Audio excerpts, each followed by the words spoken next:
আসসালামু আলাইকুম রহমতুল্লাহি ওয়া বারাকাতুহু। সম্মানিত প্রিয় মুসলিম ভাই ও বোনেরা, আর ইসলামিক টিভির পক্ষ থেকে সকলকে জানাই আন্তরিক মোবারকবাদ। আশা করি সকলে ভালো আছেন। আমি আলহামদুলিল্লাহ আল্লাহর রহমতে ভালো আছি।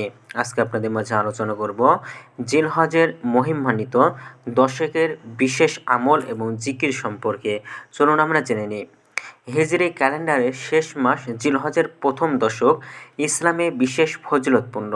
কুরআনে আল্লাহ তাআলা জিলহজের 10 রাতের শপথ করেছেন। আল্লাহ তাআলা বলেন, ওয়াল ফাজরি ওয়া লায়ালিন আশর ওয়াশ-শাফঈ ওয়াল আতর। শপথ ভোরবেলার, শপথ 10 রাতের, শপথ জোর ও বেজোরের। সূরা ফাজর।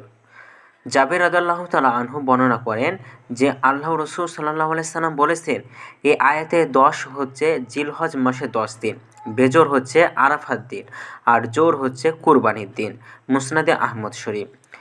কোরআনের আরেক জায়গায় আল্লাহ তাআলা বলেন, মানুষের মধ্যে হজের ঘোষণা দাও, তারা তোমার কাছে আসবে পায়ে হেঁটে এবং কৃষকায় উঠে চড়ে দূর পথ পাড়ি দিয়ে, যেন তারা নিজেদের কল্যাণের স্থানসমূহে হাজির হতে পারে এবং তিনি তাদেরকে চতুষ্পদ জন্তু থেকে যে রিজিক দিয়েছেন তার ওপর নির্দিষ্ট দিনসমূহে আল্লাহর নাম স্মরণ করতে পারে। সূরা হজ।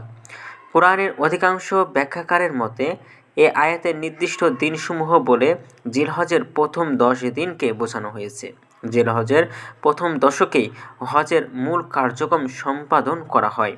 আল্লাহর বান্দারা বেশি বেশি করে আল্লাহর প্রশংসা করে, তার পবিত্রতা বর্ণনা করে, আল্লাহর নাম উচ্চারণ করে, কুরবানি করে, তার নিয়ামতের শুকরিয়া আদায় করে। এ 10 দিন যে কোনো নফল আমলেরই সওয়াব বেড়ে যায়। ইবনে আব্বাস রাদিয়াল্লাহু তাআলা হতে বর্ণিত রয়েছে, আল্লাহর রাসূল সাল্লাল্লাহু আলাইহি সাল্লাম বলেছেন, অন্যান্য যে কোনো সময়ের তুলনায় জিলহজের প্রথম 10 দিনের নেক কাজ আল্লাহর কাছে অধিক প্রিয়। সহিহ বুখারী। এ দিনগুলোর অন্যতম বিশেষ আমল আল্লাহর জিকির। এ 10 দিন বেশি বেশি তাকবীর তাহমিদ অর্থাৎ আল্লাহর বড়ত্ব পবিত্রতা বর্ণনার নির্দেশ দিয়েছে হাদিসে। হযরত আব্দুল্লাহ ইবনে ওমর রাদিয়াল্লাহু তাআলা হতে বর্ণিত, আল্লাহর রাসূল সাল্লাল্লাহু আলাইহি সাল্লাম বলেছেন, নেক আমলের জন্য এ 10 দিন আল্লাহ রাব্বুল আলামিনের কাছে অত্যন্ত প্রিয় এবং মর্যাদাপূর্ণ।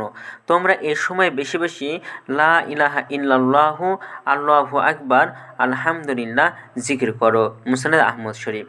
বর্ণিত রয়েছে আব্দুল্লাহ ইবনে ওমর রাদিয়াল্লাহু তাআলা আনহু এবং হযরত আবু হুরায়রা রাদিয়াল্লাহু তাআলা আনহু এই 10 দিন বাজারে যাওয়ার সময় উচ্চস্বরে তাকবীর বলতে বলতে যেতেন। অন্যরাও তাদের দেখা দেখি তাকবীর বলতো। এভাবে তারা সবাইকে মনে করিয়ে দিতেন আল্লাহর বরত্ব এবং পবিত্রতা বর্ণনার বিশেষ ফজিলতপূর্ণ সময় অতিবাহিত হচ্ছে।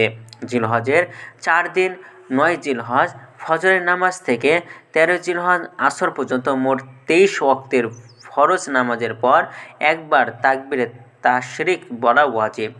তাকবীরে তাশরিক হলো আল্লাহু আকবার আল্লাহু আকবার, লা ইলাহা ইল্লাল্লাহু আল্লাহু আকবার ওয়ালিল্লাহিল হামদ। অর্থ হলো আল্লাহ মহান, আল্লাহ মহান, আল্লাহ ছাড়া কোনো ইলাহ নেই, আল্লাহ মহান, আল্লাহ মহান, আল্লাহর জন্যই সব প্রশংসা। তো আমাদের এই ভিডিওটি যদি আপনাদের ভালো লাগে তাহলে অবশ্যই চ্যানেলটি সাবস্ক্রাইব করে পাশে থাকবেন। ধন্যবাদ সকলকে। আসসালামু আলাইকুম ওয়া রাহমাতুল্লাহি ওয়া বারাকাতুহু।